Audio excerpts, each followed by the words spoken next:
আসসালামু আলাইকুম রহমতুল্লাহি ওয়াবারাকাতুহু। عليكم ورحمة الله وبركاته. نحمده ونصلي على رسوله الكريم. أما بعد فأعوذ بالله من الشيطان الرجيم. بسم الله الرحمن الرحيم. সম্মানিত দিনী ভাই এবং বোনেরা, আজকে আমরা মাযহাব নিয়ে আলোচনা করব। আমাদের এই আলোচনাটিতে আমরা প্রায় 10টি পয়েন্টে কথা বলবো ইনশাআল্লাহ।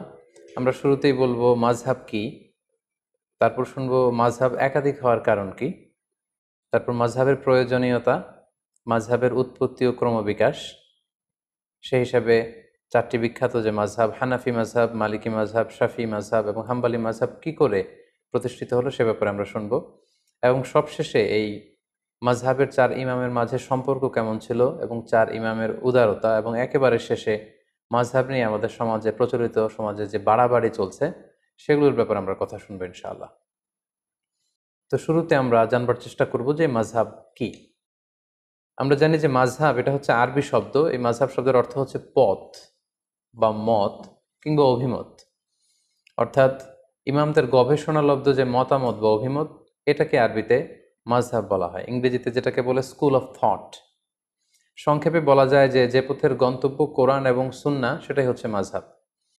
অনেক সময় এমন হয় যে কোরআন এবং সুন্নাতে যে বিধিবিধানগুলো দেয়া হয়েছে সেগুলো সরাসরি হয়তো আমাদের বুঝে আসে না, কিংবা মানাটাও আমাদের জন্য কষ্ট হয়ে যায়। সেক্ষেত্রে এটাকে বুঝবার জন্য, এটাকে সহজভাবে আমল করবার জন্য আমাদেরকে মাযহাবের থ্রুতে, মাযহাবের যে মতামত সেটার থ্রুতে যদি আমরা আমল করি, সেটা আমাদের জন্য আমল করা অনেক সহজ হয়ে ওঠে। তাহলে আমরা বলতে পারি যে মাযহাব কোরআন সুন্নাহ বিরোধী কিছু নয়, বরং কোরআন এবং সুন্নায় যে বিধানগুলো রয়েছে এগুলোকে একটা ইন অর্ডারে, একটা সুবিন্যস্ত ধারাতে নিয়ে আসার চেষ্টা করা হয়েছে এই মাযহাবে। বেসিক্যালি কোরআন ও হাদিসের সবচেয়ে বিশুদ্ধ ব্যাখ্যাই হচ্ছে মাযহাবের ইমামদের সংকলিত ফিকহে ইসলামী, এবং এই ফিকহ শাস্ত্রের যে স্কুল অফ থট, এগুলোকেই বেসিক্যালি মাযহাব বলা হচ্ছে। প্রসিদ্ধ মাযহাব আমরা জানি যে 4টি: হানাফি, শাফিঈ, মালিকি এবং হাম্বলি। আমরা জানি যে কোরআন সুন্নাতে বিক্ষিপ্তভাবে অনেক কিছু উল্লেখ করা হয়েছে এবং মাযহাবে সেটাকে সুশৃঙ্খলভাবে আমাদের সামনে উপস্থাপন করা হয়েছে। যেমন ধরুন, নামাজে ফরজ কয়টি বা নামাজের ওয়াজিব কয়টি, এ ব্যাপারে কিন্তু আপনি পুরো কোরআন চষে বা হাদিস ঘেটে আপনি বের করতে পারবেন না যে এতটি, মোট এতটি সালাতের ফরজ, এতটি হচ্ছে সালাতের ওয়াজিব। এইভাবে কোরআন সুন্নায় কোথাও উল্লেখ করা নেই। বেসিকলি মাযহাবের ইমামগণ নিরলস প্রচেষ্টা করে, অনেক গবেষণা করে বেসিকলি এই প্রশ্নের উত্তরগুলো খোঁজার চেষ্টা করেছেন, এবং তারা হাজার হাজার মাসআলা ইস্তেমবাদ করেছেন, যেটা আমাদের ইসলামী বিধিবিধানকে বুঝা এবং সহজভাবে মানা, এটা আমাদের জন্য সহজ করে দিয়েছে। তাহলে আমরা এক কথায় বলতে পারি কোরআন সুন্নাহর সহজ এবং সার নির্যাসী হচ্ছে বেসিকলি মাযহাব। এবার আমরা জানার চেষ্টা করব মাযহাব একাধিক হওয়ার কারণ কি। যেহেতু শুরুতে আমরা বলেছি মাযহাব মানে মতামত বা অভিমত, সো প্রত্যেকের মতামত একরকম হবে এটা আসলে লজিক্যাল না, এটা যৌক্তিকও নয়। এক একজনের চিন্তা এক এক রকম, বুঝ একরকম, মতের ভিন্নতা বা বুঝের ভিন্নতা বা চিন্তার ভিন্নতা it's very common and very human. এটা মানুষের মাঝে থাকবেই, এটাই মানুষের সহজাত। এ কারণেই একাধিক মতামত কোরআন সুন্নাহর বিষয়ে আমরা পাচ্ছি। পাশাপাশি রাসূল সাল্লাল্লাহু আলাইহি ওয়াসাল্লামের পক্ষ থেকেও একটি আমলের ব্যাপারে একাধিক কোনো একটি বিষয় একাধিক আমলও প্রমাণিত হয়েছে, ফলে একাধিক মতামত এখানে গড়ে উঠেছে। যেমন ধরুন, সালাতে কখনো কখনো রাসূল সাল্লাল্লাহু আলাইহি ওয়াসাল্লাম বুকের উপরে তিনি হাত বেঁধেছেন, কখনো নিচে হাত বেঁধেছেন, কখনো নাভির সাথে মিলিয়ে হাত বেঁধেছেন, কখনো নাভি সংলগ্ন নিচে হাত বেঁধেছেন। তো কোনো কোনো সাহাবা ওনার রাসূল সাল্লাল্লাহু আলাইহি ওয়াসাল্লামের কাছ থেকে বুকের উপরে যে হাত বাঁধার হাদিসটি সেটি গ্রহণ করেছে। কোনো কোনো সাহাবারা নাভির উপরে যে হাত বেঁধেছে সেটা গ্রহণ করেছে। কোনো কোনো সাহাবারা নাভি সংলগ্ন নিচে যে হাদিসটি ওনার রাসূল সাল্লাল্লাহু আলাইহি ওয়াসাল্লামের কাছ থেকে দেখেছেন বা শুনেছেন সেটি গ্রহণ করেছেন। আবার কখনো কখনো আল্লাহ রাসূল সাল্লাল্লাহু আলাইহি ওয়াসাল্লাম টায়ার্ড হয়ে গেলে হাত বাঁধা থেকে হাত ছেড়ে দিতেন। অনেক সাহাবারা, বিশেষ করে মালিকি মাযহাবের অনেক অনুসারীরা এই মতামতটিকে গ্রহণ করেছেন। এভাবেই কিন্তু একটি প্রসঙ্গে বা একটি বিষয়ে রাসূল সাল্লাল্লাহু আলাইহি ওয়াসাল্লামের কাছ থেকে যখন একাধিক আমল প্রমাণিত হয়েছে, ফলে এই ক্ষেত্রে একাধিক মতামত বা ভিন্ন মত এখানে তৈরি হয়েছে। এই বিষয়টি যে শুধু মাযহাবের কারণে মাযহাবের ইমামরাই করেছেন এমনটি নয়, বরং রাসূল সাল্লাল্লাহু আলাইহি ওয়াসাল্লামের যুগেও সাহাবাদের মাঝে ফিকহি অনেক বিষয়ে মতভেদ কিন্তু আমরা দেখতে পাই, একটি বিষয়ে একাধিক মতামত দেখতে পাই। যেমন সালাতের শুরুতে কোনো কোনো সাহাবারা সূরা ফাতিহা শুরু করার আগে বিসমিল্লাহির রহমানির রহিম এটি আওয়াজ করে পরে তারপরে আলহামদুলিল্লাহি রাব্বিল আলামিন দিয়ে সালাত শুরু করতেন। আবার অনেক সাহাবারা সালাতের শুরুতে বিসমিল্লাহির রহমানির রহিম এটিকে আওয়াজ করে পড়তেন না, বরং আলহামদুলিল্লাহি রাব্বিল আলামিন এখান থেকে জাহারি কেরাতে আওয়াজ দিয়ে শুরু করতেন। তাহলে দেখুন সাহাবাদের সময়েও কিন্তু একাধিক মতামত বা ভিন্ন মত পাওয়া গিয়েছে। সাহাবীদের সময়কালে যে কোনো বিষয়ে একাধিক মতামত পাওয়া যেত, এক্ষেত্রে আমরা সহিহ বুখারীর একটি বিখ্যাত হাদিস উল্লেখ করতে পারি, যেখানে আহজাবের যুদ্ধের প্রসঙ্গটা এসেছে এবং আহজাবের যুদ্ধে যখন মুসলমানরা জয়লাভ করলো, আল্লাহ রাসূল সাল্লাল্লাহু আলাইহি ওয়াসাল্লাম আহজাবের ওই প্রান্ত থেকে বা খন্দকের প্রান্ত থেকে মদিনায় ফিরে আসার প্ল্যান করছিলেন। জিবরাইল আলাইহিস সালাম এসে বললেন, ইয়া রাসূলুল্লাহ, আপনারা তলোয়ার নামিয়ে ফেলেছেন, আমরা তো নামাইনি। আল্লাহ তাআলা আদেশ দিয়েছেন যে বনু কুরাইজাতে অভিযান পরিচালনা করতে হবে, আপনি মদিনাতে যাবেন না, বরং বনু কুরাইজার দিকে যান। একথা শুনে আল্লাহ রাসূল সাল্লাল্লাহু আলাইহি ওয়াসাল্লাম সাহাবাদেরকে বললেন, তোমরা সবাই ডিরেক্টলি এখান থেকে বনু কুরাইজার দিকে চলে যাবে। ভাষ্যটি ছিল এমন, লা ইউসাল্লিয়ান্না আহাদুন আল আসরা ইল্লা ফি বানি কুরাইজা, মানে তোমরা কেউই কিন্তু পথিমধ্যে আসর পড়বে না, বরং বনি কুরাইজায় পৌঁছে তারপরে আসরের সালাত পড়বে। আল্লাহ রাসূল সাল্লাল্লাহু আলাইহি ওয়াসাল্লামের কমান্ডের সাথে সাথে সবাই, বনু কুরাইজা হচ্ছে মদিনা থেকে বেশ দূরে, ইহুদিদের একটা দুর্গ ছিল, সেখানে ইহুদি কমিউনিটি সেখানে থাকতো। রাসূল সাল্লাল্লাহু আলাইহি ওয়াসাল্লাম বললেন, আসরের নামাজ তোমরা বনু কুরাইজায় পৌঁছে তারপরে পড়বে। সাহাবারা চলতে আরম্ভ করলেন, পথিমধ্যে আসরের ওয়াক্ত হয়ে গেল। সাহাবাদের মধ্যে একদল ভাবলেন যে আসরের ওয়াক্ত যেহেতু হয়েছে, আমরা এখানেই পড়ে ফেলবো। ওনারা বললেন যে রাসূল সাল্লাল্লাহু আলাইহি ওয়াসাল্লাম এই কথাটা দিয়ে বোঝাতে চেয়েছেন যে তোমরা এমনভাবে দ্রুত যাবে যাতে বনু কুরাইজায় যে আসরের সময় হয়, ফলে ওখানে আসর পড়বে। কিন্তু যেহেতু আমাদের লেট হয়ে গিয়েছে, ফলে আমরা আসরের সময় হওয়ার সাথে সাথে পথিমধ্যেই পড়ে ফেলবো। ওনারা এই চিন্তা থেকে মাঝপথে আসর পড়ে ফেললেন। আর কিছু কিছু সাহাবারা বললেন, না, রাসূল সাল্লাল্লাহু আলাইহি ওয়াসাল্লাম যে কমান্ড আমাদেরকে করেছেন সেটা হচ্ছে বনু কুরাইজায় না পৌঁছে আসরের সালাত পড়া যাবে না, এটা যত দেরি হোক, যদি আসরের নামাজ কাজাও হয়ে যায়, ফাউতও হয়ে যায়, আমরা প্রতিমধ্যে পড়তে পারবো না, কারণ রাসূল সাল্লাল্লাহু আলাইহি ওয়াসাল্লাম বনু কুরাইজায় পৌঁছার পরে, ওখানে অ্যারাইভ করার পরে আমাদেরকে সালাত পড়তে বলেছেন। ওনারা বাকিদের সাথে মাঝপথে সালাত না পড়ে বনু কুরাইজায় চলে গেলেন এবং তারা বনু কুরাইজাতে পৌঁছে তারপরে সালাত পড়লেন। তাহলে দেখেন, আল্লাহ রাসূল সাল্লাল্লাহু আলাইহি ওয়াসাল্লামের এক নির্দেশনা, একটি কমান্ড থেকে সাহাবাদের মধ্যে এক গ্রুপ একভাবে বিষয়টি বুঝলো, আরেক গ্রুপ ঠিক তার উল্টোটি 180 ডিগ্রি অ্যাঙ্গেল বিপরীতে যেয়ে তারা বুঝলো। এবং পরবর্তীতে আল্লাহ রাসূল সাল্লাল্লাহু আলাইহি ওয়াসাল্লাম যখন বনু কুরাইজায় উপস্থিত হলেন, ওনার কাছে বিষয়টি পেশ করা হলো যে আপনার এই কমান্ড শুনে, নির্দেশনা শুনে কিছু সাহাবা পথিমধ্যে নামাজ পড়েছে, কিছু সাহাবা বনু কুরাইজায় এসে পড়েছে। রাসূল সাল্লাল্লাহু আলাইহি ওয়াসাল্লাম কাউকে কিছু বললেন না। রাসূল সাল্লাল্লাহু আলাইহি ওয়াসাল্লাম বললেন, ইটস ওকে, ঠিক আছে, সমস্যা নেই। তো এই দুইটি মতামতের মধ্যে কোনোটা যদি ভুল হতো, তাহলে রাসূল সাল্লাল্লাহু আলাইহি ওয়াসাল্লাম চুপ করে বসে থাকতেন না।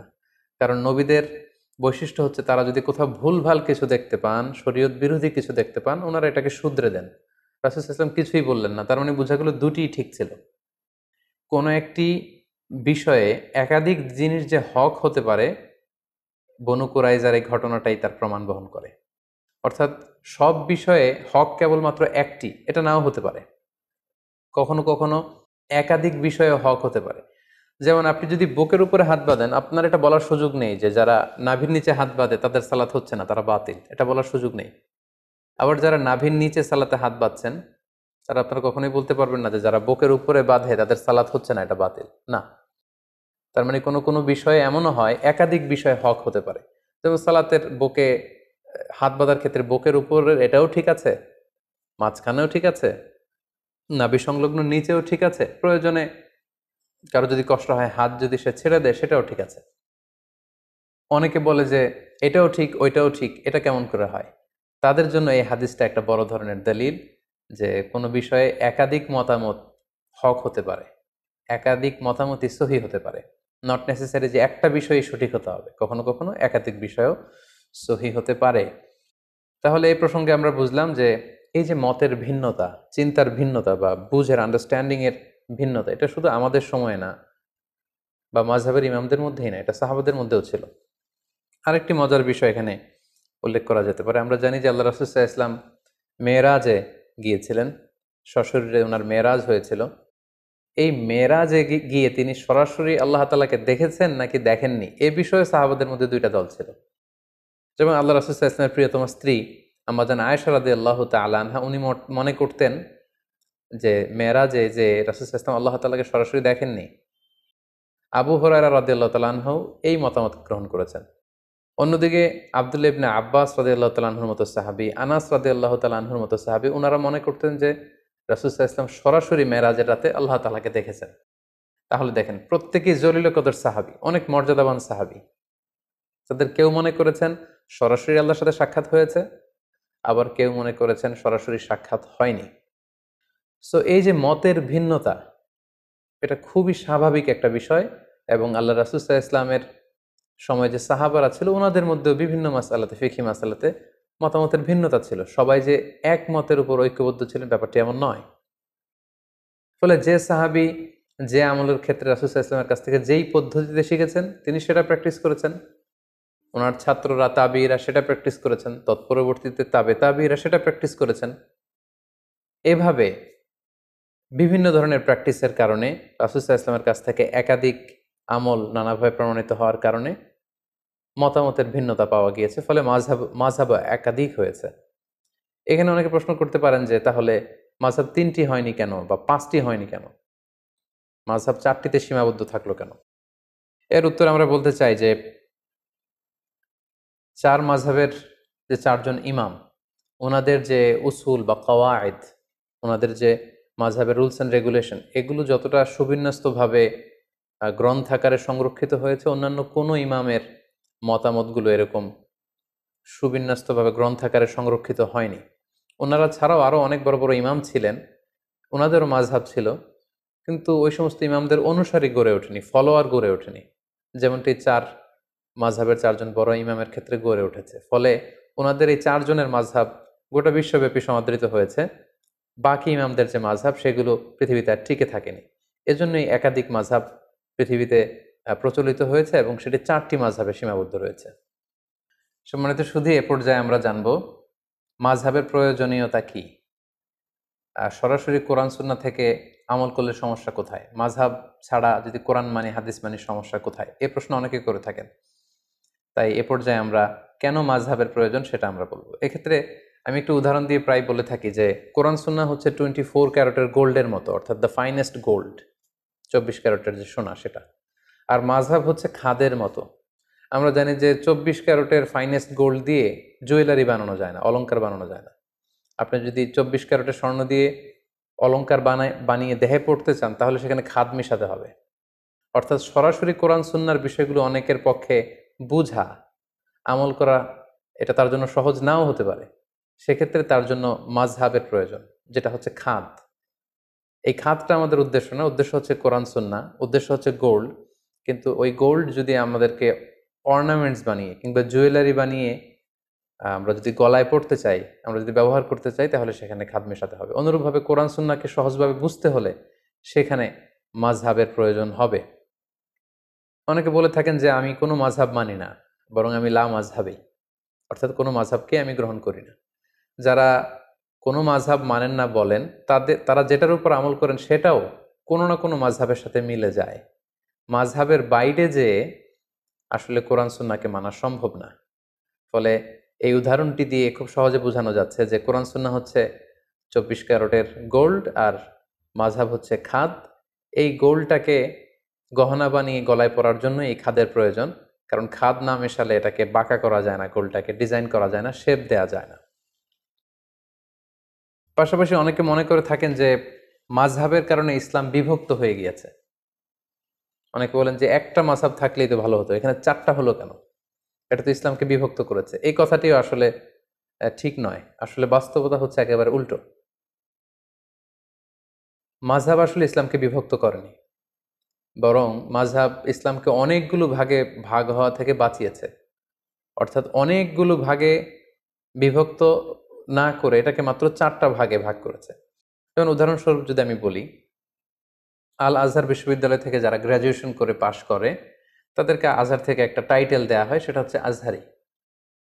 আমি নিজেও যেহেতু ব্যক্তিগতভাবে আল আজহার থেকে পড়াশোনা করেছি, ফলে আমিও আমার নামের শেষে এই টাইটেলটি যুক্ত করে থাকি। তো বাংলাদেশে আপনারা অনেকেই দেখবেন যে যারা আল আজহার বিশ্ববিদ্যালয় থেকে পড়াশোনা করেছে ওনারা ওনাদের নামের শেষে এই আজহারি শব্দটি যুক্ত করে। তো এই আজহারি বানানটি অনেকে অনেকভাবে লিখে থাকে। কেউ আজহারি বানানে বর্গীয় জ দিয়ে আজহারি লিখে, কেউ অন্তঃস্থ জ দিয়ে লিখে, কেউ আবার আজহারি বানানে রয়ের সাথে হ্রস্ব ইকার যুক্ত করে দেয়, কেউ দীর্ঘ ইকার দিয়ে লিখে, আবার অনেকে আজহারি শব্দের আগে আল যুক্ত করে দেয়, ফলে আল আজহারি। এইভাবে যদি আপনি খেয়াল করেন প্রায় 8টি বানানে আজহারি শব্দটা কিন্তু লেখা সম্ভব। এক্ষেত্রে যদি ইসলামিক ফাউন্ডেশন বলে যে যে আজহারি শব্দটি কোন বানানে ব্যবহৃত হবে, এজন্য আমাদের একটা মতামত হচ্ছে এই বানানটাকে আমরা সাজেস্ট করি। ফলে আজহারি বানানোর জন্য ইসলামী ফাউন্ডেশন একটা মত প্রকাশ করলো, আর মত মানে মাযহাব, তার মানে এটা ইসলামী ফাউন্ডেশনের মাযহাব। বাংলা একাডেমি যদি বলে যে এক একজন এক এক বানানে না লিখে বিদেশি শব্দ বা আরবি শব্দ কোন বানানে লিখতে হবে, সেটা আমরা সহজভাবে আপনাদের সামনে উপস্থাপন করছি। আমাদের চিন্তা মতে এই বানানটি হচ্ছে সবচেয়ে ভ্যালিড, সবচেয়ে যুক্তিযুক্ত। তাহলে আজহারি বানানের ক্ষেত্রে বাংলা একাডেমি একটি মতামত পেশ করলো, এটা হচ্ছে বাংলা একাডেমির মাযহাব। অথবা প্রথম আলো যদি বলে যে আমরা সব বানানকে সহজভাবে নতুনভাবে উপস্থাপনের চেষ্টা করছি, আমরা সাজেস্ট করি যে আজহারি বানানটা এইভাবে হলে ভালো হয়, ওনারা একটা মতামত দিলেন, তাহলে এটা হচ্ছে প্রথম আলোর মাযহাব। তাহলে দেখুন এই 3টি মাযহাব থাকার কারণে আজহারি বানান লিখতে যে 8টি মতামত পাওয়ার সুযোগ আছে, বা 8ভাবে 8জন আজহারি শব্দটি লিখতে পারে, সেটা এখন কমে 3টা মাযহাব বা 3টা মতামতে চলে আসলো। এবং আসলে কোনো জিনিসকে একাডেমিক ওয়েতে যদি আমাদের লিখতে হয়, বলতে হয়, জানতে হয়, তখন একটা সিস্টেমেটিক ওয়ে কিন্তু ফলো করতে হয়। মাযহাব বেসিক্যালি এই কাজটাই করেছে। কোরআন সুন্নাহ কিভাবে আমরা কোরআন সুন্নাহর বিধানগুলো মানবো, এটাকে সোসাইটিতে অ্যাপ্লাই করব, সেক্ষেত্রে অনেক অনেক বিভক্তিকে অল্প কিছু বিভক্তিতে নিয়ে এসেছে এই মাযহাব। ফলে মাযহাবের মাধ্যমে বেসিক্যালি আল্লাহ তাআলা ইসলামকে শতদা বিভক্ত হওয়া থেকে বাঁচিয়েছে। অর্থাৎ অনেকগুলো বিভক্তি কমিয়ে মাযহাব মূলত বিভক্তিটাকে একেবারে কম করে নিয়ে এসেছে। অর্থাৎ 10টা 15টা বিভক্তি হওয়ার চেয়ে মাযহাব এখন 4টা ভাগে বিভক্ত হয়ে বিভক্তিকে কমিয়ে এনেছে। সো মাযহাব ইসলামকে ভাগ করেছে, এই কথাটি আসলে কোনোভাবেই শুদ্ধ নয়। পাশাপাশি মাযহাব থাকার আরেকটা উপকারিতা হচ্ছে এখানে সহজতা বা প্রশস্ততা আছে। কোনো কারণে কোনো ইমামের মাযহাবের সংকীর্ণতার কারণে যদি সেটা মানতে কারোর জন্য কঠিন হয়ে যায়, ফলে শারঈ দলিলের আলোকে অন্য ইমামের মাযহাবের যে সহজতা বা প্রশস্ততা, এটা চাইলে কেউ গ্রহণ করতে পারে। সো এটা আমাদের জন্য সুবিধা। তাহলে আমরা বলতে পারি মাযহাব কিন্তু আমাদেরকে ফ্লেক্সিবিলিটি দিয়েছে, অপশন দিয়েছে। আমরা কে না অপশন পছন্দ করি। লেটসে যদি বলা হয় যে এই 10তলা বিল্ডিংটিতে ওঠার জন্য শুধু সিঁড়ি আছে, সিঁড়ি ছাড়া অন্যভাবে ওঠার সুযোগ নেই, সেটা অনেকের জন্য কঠিন হতে পারে। কিন্তু যদি বলা হয় এই 10তলা বিল্ডিং এর একেবারে 10ম তলায় ওঠার জন্য সিঁড়ির ব্যবস্থাপনাও থাকবে, আবার এক পাশে লিফট থাকবে, আবার আরেক পাশে এসকেলেটরও থাকবে, সো 3টা অপশন দিলে কিন্তু আমাদের জন্য সুবিধা। যিনি সিঁড়ি বেয়ে উঠতে পারবে তিনি সিঁড়ি বেয়ে উঠলো, যার হয়তো পায়ে ব্যথা সমস্যা তিনি লিফটে চড়ে উঠলো, অথবা কেউ যদি এসকেলেটর ইউজ করতে চায় তাহলে তিনি এসকেলেটর দিয়ে উঠলেন। তার মানে মাযহাবের এই একাধিক অপশন বা ফ্লেক্সিবিলিটি থাকার কারণে এটা ইসলামকে বুঝা মানা আমাদের জন্য আরো সহজ করে দিয়েছে। ধরুন যে ঢাকা থেকে চট্টগ্রামে যাওয়ার জন্য যদি শুধু বাস দিয়ে যাওয়ার সুযোগ থাকে, এটা সহজ, নাকি চট্টগ্রামে বাস দিয়ে যাওয়া যাবে, ট্রেন দিয়ে যাওয়া যাবে, প্লেন দিয়ে যাওয়া যাবে, কোনটা সহজ? অর্থাৎ আমাদেরকে যদি অপশন দেওয়া হয় সেটা সহজ, then we can choose any of the option. যার তাড়াতাড়ি ঢাকা থেকে চট্টগ্রাম পৌঁছতে হবে তিনি প্লেন দিয়ে যেতে পারেন, যিনি ট্রেনে চড়তে পছন্দ করেন তিনি ট্রেন দিয়ে যেতে পারেন, আবার যিনি বাসে ভ্রমণকে প্রেফার করেন তিনি কিন্তু চাইলে বাসে যেতে পারেন। তাহলে এক্ষেত্রে আমরা বুঝলাম মাযহাবের একাধিক মতামত থাকার কারণে ইসলামটাকে পালন করা আমাদের জন্য সহজ হয়েছে। উই গট সাম অপশনস, এবং এটা অনেকটা ফ্লেক্সিবিলিটি দিয়েছে আমাদেরকে। পাশাপাশি এই মাযহাবের মাধ্যমে আল্লাহ রাসূল সাল্লাল্লাহু আলাইহি ওয়াসাল্লামের পক্ষ থেকে প্রমাণিত যতগুলো আমল পাওয়া যায় সবগুলোই কিন্তু ঘুরে ফিরে পালিত হচ্ছে। মাযহাব যদি একটি হতো তাহলে রাসূল সাল্লাল্লাহু আলাইহি ওয়াসাল্লামের এই সব ধরনের আমল এগুলো কিন্তু পালন করার সুযোগ হতো না। লেটস সে মাযহাব যদি একটা হতো যে শুধু বুকের উপরে হাত বাঁধতে হবে, তাহলে বুকের নিচে, নাভির উপরে, এই যে এতগুলো মতামত আল্লাহ রাসূল সাল্লাল্লাহু আলাইহি ওয়াসাল্লামের আমলের মধ্যে ছিল, এই আমলগুলো কিন্তু হারিয়ে যেত ইতিহাসের পাতায়, আর থাকতো না।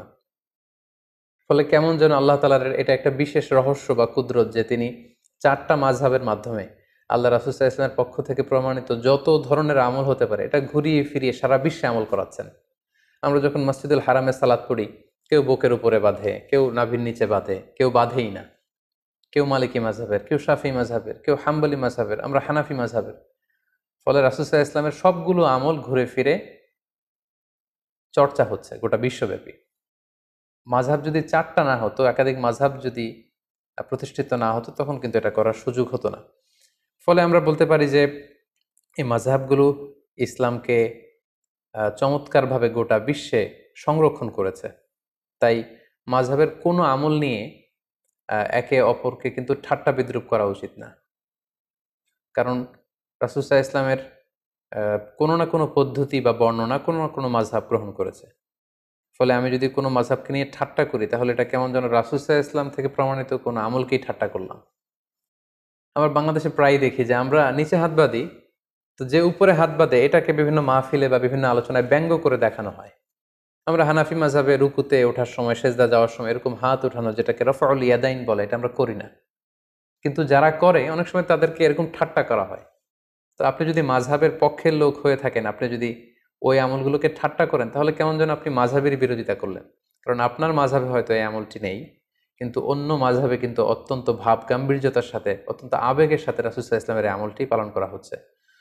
সো মাযহাবের কোনো আমলকে, আল্লাহ রাসূল সাল্লাল্লাহু আলাইহি ওয়াসাল্লাম থেকে প্রমাণিত কোনো আমলকে যদি আপনি ঠাট্টা করেন, অন্য কোনো মাযহাবকে যদি আমরা ঠাট্টা করি, তাহলে এটা কেমন যেন রাসূল সাল্লাল্লাহু আলাইহি ওয়াসাল্লামের আমল নিয়ে ঠাট্টা করার শামিল, যেটা অনেক বড় ধরনের একটি কবিরা গুনাহ। সো আমরা সহজে বলতে পারি যে চার মাযহাব হলো চারটি নৌকার মতো। দৈনন্দিন জীবনে দিনের সাগর পাড়ি দিয়ে আল্লাহ পাকের সন্তুষ্টির বন্দরে ভিড়ার জন্য আমরা চারটি নৌকা দিয়ে বন্দরে ভিড়ার চেষ্টা করছি। তো সেক্ষেত্রে আমরা চার নৌকার আরোহীরা যদি একে অন্যের সাথে পারস্পরিক ধাক্কাধাক্কি বা ঠুকোঠুকিতে লিপ্ত হই, তাহলে হয়তো আমাদের সাগরে পরে হাবুডুবু খেতে হবে। আল্লাহ সন্তুষ্টির বন্দরে হয়তো ভিড়া আমাদের জন্য কঠিন হয়ে যাবে। মাযহাব নিয়ে একে অপরের প্রতি অশ্রদ্ধা, সহিংসতা কিংবা বিতর্ক বা সংঘাতের ব্যাপারটি ঠিক এমনই। সো আমরা বলতে পারি যে মাযহাব ইসলাম পালনকে আমাদের কাছে আরো সহজ করে তুলেছে। এরপর যে আমরা মাযহাবের উৎপত্তি বা ক্রমবিকাশ নিয়ে আলোচনা করবো ইনশাআল্লাহ। আমরা জানি যে প্রসিদ্ধ মাযহাব হচ্ছে চারটি: হানাফি, মালিকি, শাফিঈ এবং হাম্বলি। সর্বপ্রথম যে মাযহাবটি প্রতিষ্ঠা লাভ করেছে সেটি হচ্ছে হানাফি মাযহাব, এবং সেটি ইরাকে প্রতিষ্ঠা লাভ করেছে। আমরা জানি যে ওমরে ফারুক রাদিয়াল্লাহু তাআলা আনহু যখন মুসলিম বিশ্বের খলিফা, তখন 16 হিজরিতে তিনি ইরাক জয় করেন। তখন ইরাকের কুফা নগরীকে তিনি মুসলিম উম্মার একটি প্রাদেশিক শহর, প্রশাসনিক শহর হিসেবে তিনি ঘোষণা দেন, এবং সেই কুফা নগরীতে যে মুসলিম উম্মা আছে তাদেরকে কোরআন সুন্নাহ শিক্ষা দেওয়ার জন্য আল্লাহ রাসূল সাল্লাল্লাহু আলাইহি ওয়াসাল্লামের একজন প্রিয় সাহাবী আব্দুল্লাহ ইবনে মাসউদ রাদিয়াল্লাহু তাআলা আনহুকে তিনি মদিনা থেকে অ্যাজ অ্যান অ্যাম্বাসেডর কুফাতে তিনি প্রেরণ করেন, এবং তিনি বলেন যে আপনি কুফায় যে দিন প্রচার করেন। ওমর ফারুকের নির্দেশনা অনুযায়ী আব্দুল্লাহ ইবনে মাসউদ রাদিয়াল্লাহু তাআলা আনহু মদিনা থেকে কুফায় চলে গেলেন। দীর্ঘদিন তিনি কুফার অধিবাসীদেরকে কোরআন সুন্নাহর বাণী তিনি প্রচার করলেন। ওনার ইন্তেকালের পরে এই দায়িত্ব চলে আসে ওনার ছাত্র আলকামা রহিমাহুল্লাহর উপর। তিনি তখন কুফাতে কোরআন সুন্নাহর তালিম, তাদরিস, টিচিং এই কাজটা করতেন। আলকামা আলাইহি রাহমা ওনার মৃত্যুর পরে ওনার ছাত্র ইব্রাহিম নাখাই, ওনারা সবাই তাবিঈ ছিলেন, উনি এই গুরু দায়িত্ব নিজের কাঁধে তুলে নেন, এবং তিনি কুফাতে কোরআন সুন্নাহর এই তালিম, তালকিন এবং তাদরিসের কাজ তিনি করতে আরম্ভ করেন। ইব্রাহিম নাখাইয়ের ইন্তেকালের পরে ওনার ছাত্র হাম্মাদ ইবনে আবি সুলাইমান, উনি সেখানে তাদরিস, টিচিং এবং কোরআন সুন্নাহর দাওয়াতের কাজ করতেন। হাম্মাদ ইবনে আবি সুলাইমান 120 হিজরিতে ইন্তেকাল করেন, এবং ওনার ইন্তেকালের পরে ওনার সবচাইতে যোগ্য ছাত্র ইমাম আবু হানিফা আলাইহি রাহমা 120 হিজরিতে কুফা নগরীতে ইসলাম প্রচারের দায়িত্ব ইমাম আবু হানিফার কাঁধে চলে আসে। উনি অত্যন্ত মেধাবী একজন মানুষ ছিলেন। 120 হিজরিতে যখন ইমাম আবু হানিফার কাছে এই দায়িত্ব চলে আসে, উনি বেসিক্যালি 80 হিজরিতে জন্মগ্রহণ করেন। ফলে 120 হিজরিতে ওনার বয়স তখন দাঁড়ায় 40 বছর। অর্থাৎ 40 বছর বয়সে তিনি কুফা নগরীর ইসলাম প্রচারের যে গুরু দায়ভার, এটা তিনি নিজের কাঁধে তুলে নেন, এবং তিনি দায়িত্ব পেয়ে কিছু যুগান্তকারী সিদ্ধান্ত তখন তিনি নিয়েছিলেন। এবং আপনারা জানেন তখন ইসলাম খুব বেশি স্প্রেড হচ্ছিল, দলে দলে মুসলমানরা, লোকজন কালিমা পড়ে মুসলমান হচ্ছিল, এবং নতুন নতুন অনেক ইস্যু, নতুন নতুন অনেক কন্টেম্পোরারি মাসআলা তখন আসছিল, যেটি আগে ছিল না। তখন ইমাম আল আযম আবু হানিফা রাহিমাহুল্লাহ ওনার মেধাবী ছাত্রদেরকে নিয়ে 40 জনের একটা প্যানেল করেন, একটা ফিক একাডেমি করেন, এবং যত নতুন মাসালা আসতো উনি ছাত্রদের মাঝে মাসালাটাকে ছেড়ে দিতেন। ছাত্ররা অনেক ধরনের ডিসকাশন করে, আর্গুমেন্ট দিয়ে একটা পর্যায়ে যখন এটার উত্তরে পৌঁছতেন, তখন এই উত্তরটা ইমামে আজম আবু হানিফার কাছে দেয়া হতো।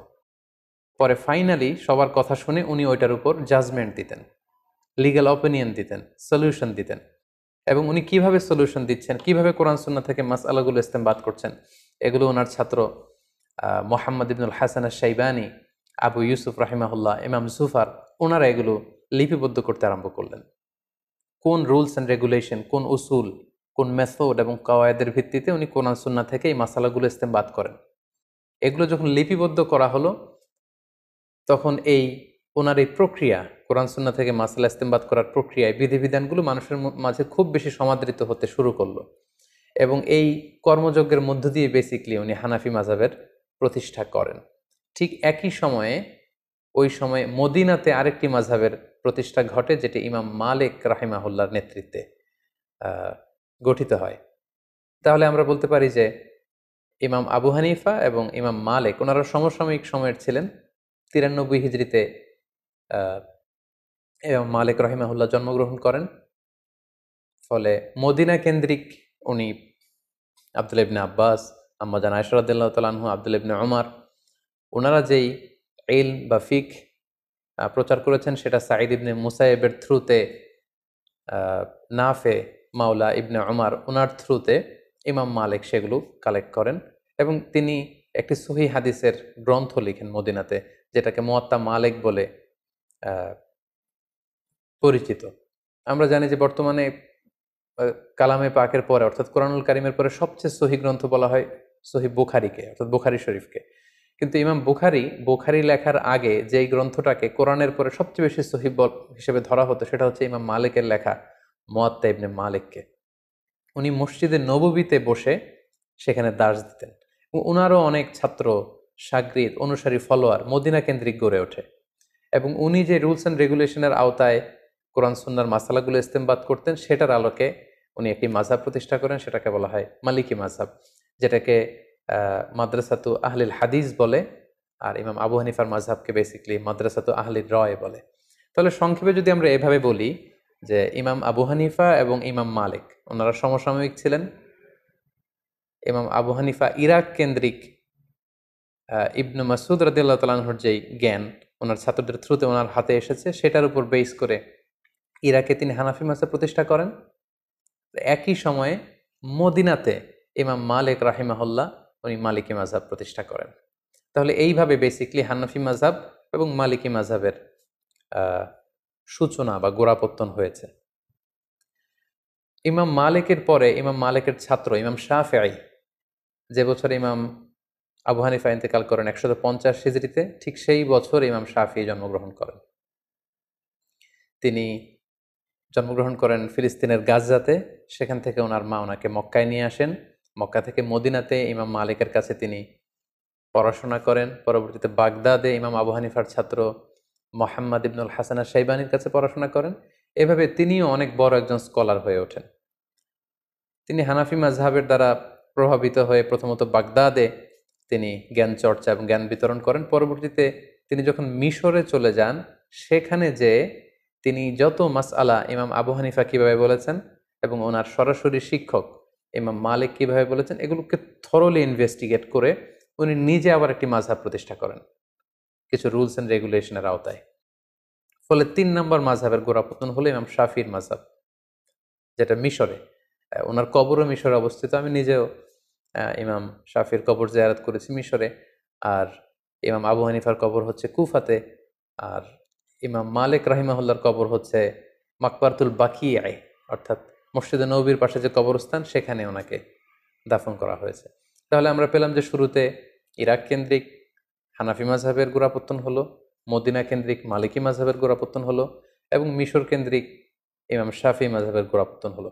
সর্বশেষে যে 4 নম্বর মাযহাবটি আছে, সেটি হচ্ছে ইমাম আহমদ ইবনে হাম্বালের মাযহাব, উনি অনেক বড় একজন ইমাম ছিলেন। উনি ইমাম শাফির সরাসরি ছাত্র ছিলেন এবং তিনি মুসনাদে আহমদ ইবনে হাম্বাল নামে একটি হাদিসের গ্রন্থ রচনা করেছেন, যেটি হাদিসের একক গ্রন্থ হিসেবে সবচাইতে বড় হাদিসের কালেকশন।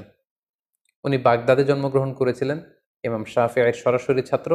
সর্বশেষে উনি আগের তিনটি মাযহাবকে গবেষণা করে এবং নতুনভাবে ওনার গবেষণার যে রুলস অ্যান্ড রেগুলেশন সেগুলোর আলোকে উনি সর্বশেষ লেটেস্ট মাযহাবকে প্রতিষ্ঠা করলেন, সেটাকে হাম্বলি মাযহাব বলা হয়।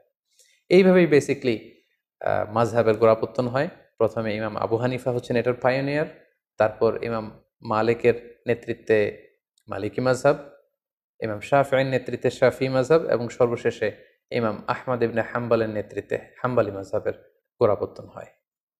এভাবেই চারটি মাযহাব গোটা বিশ্বে প্রসিদ্ধি লাভ করে এবং তালাক্কাতিল উম্মাহ হাযিহিল মাযাহিব আল আরবাআতা বিল কবুল ফি মাশারিকিল আরদি ওয়া মাগারিবিহা।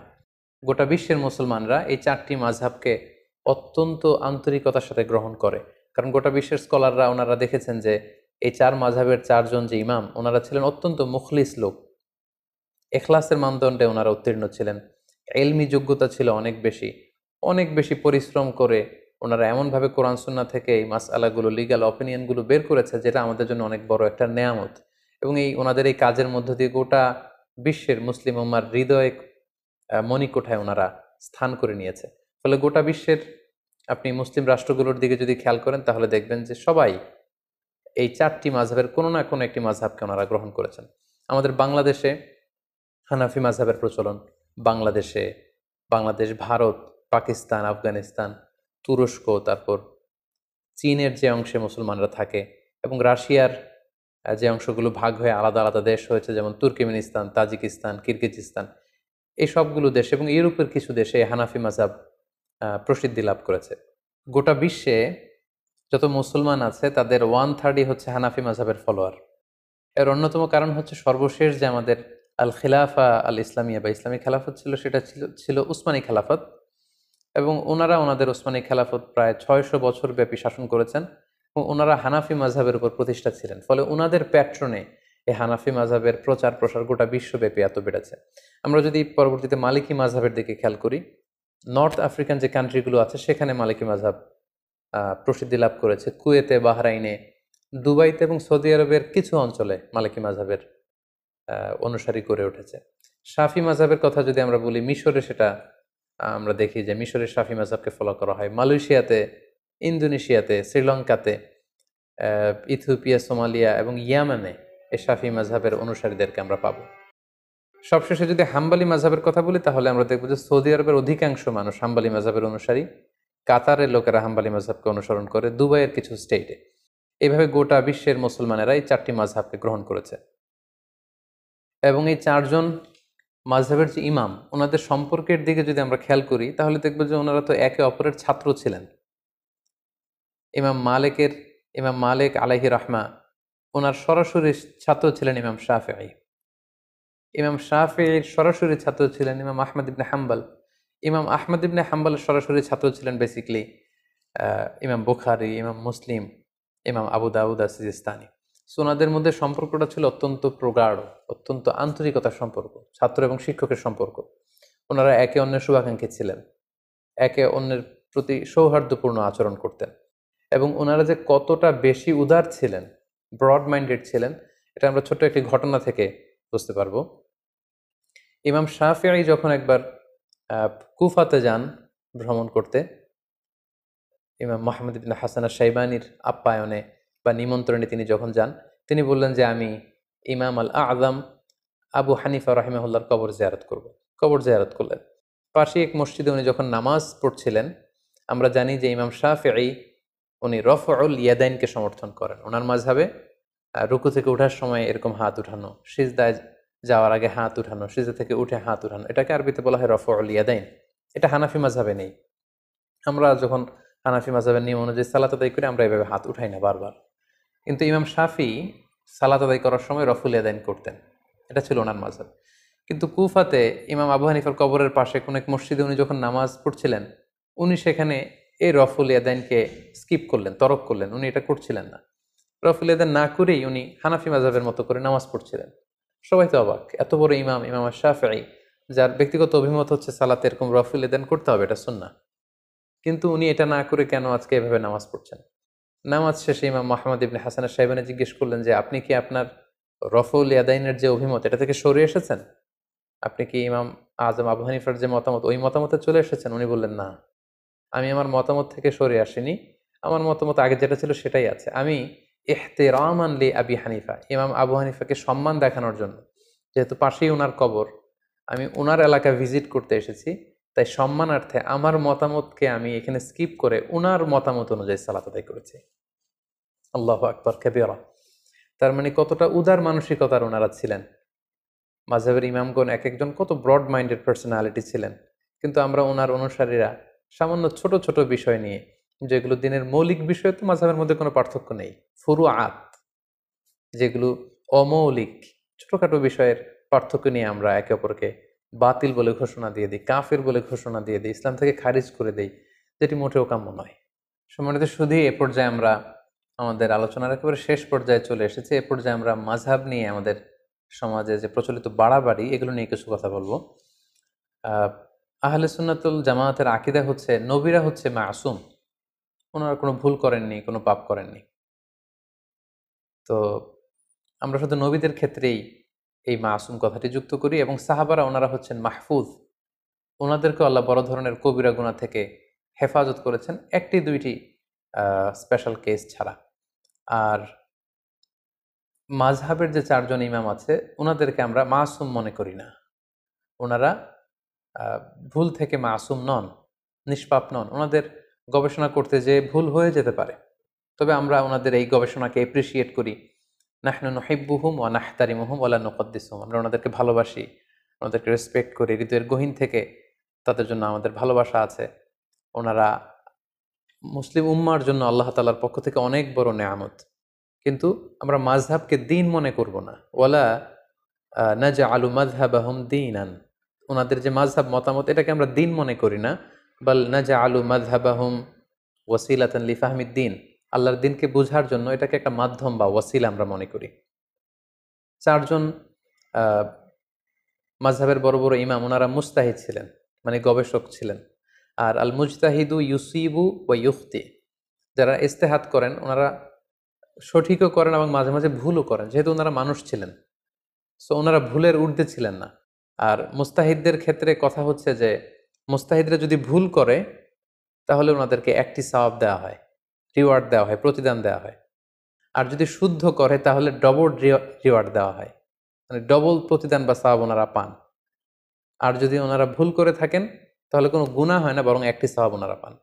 সো মুস্তাহিদ হিসেবে ওনাদের ভুল থাকাটা এটা অসম্ভব কিছু নয়, বরং প্রতিটি মাযহাবেই এমন কিছু মতামত রয়েছে যেগুলোর ব্যাপারে প্রশ্ন তুলবার যথেষ্ট সুযোগ রয়েছে। কোনো মাযহাব বা কোনো মতামতই কিন্তু ভুলের ঊর্ধ্বে নয়। এবং এজন্য ইমাম শাফি বলতেন যে রই সওয়াবুন ইয়াহতামিলুল খাতা, আমার যেটা মতামত এটাকে আমি শুদ্ধ মনে করি, তবে এটা ভুলও হতে পারে। আবার ওয়া রয়ু গায়রি খাতাউন ইয়াহতামিলুস সওয়াব, অন্য ব্যক্তি এ ব্যাপারে যে মতামত দিয়েছে সেটাকে আমি ভুল মনে করি, আমি পার্সোনালি ভুল মনে করি, কিন্তু সেটাও শুদ্ধ হতে পারে। সো ওনারা যদি ভুলও করে থাকেন এজন্য ওনারা জাযা পাবেন।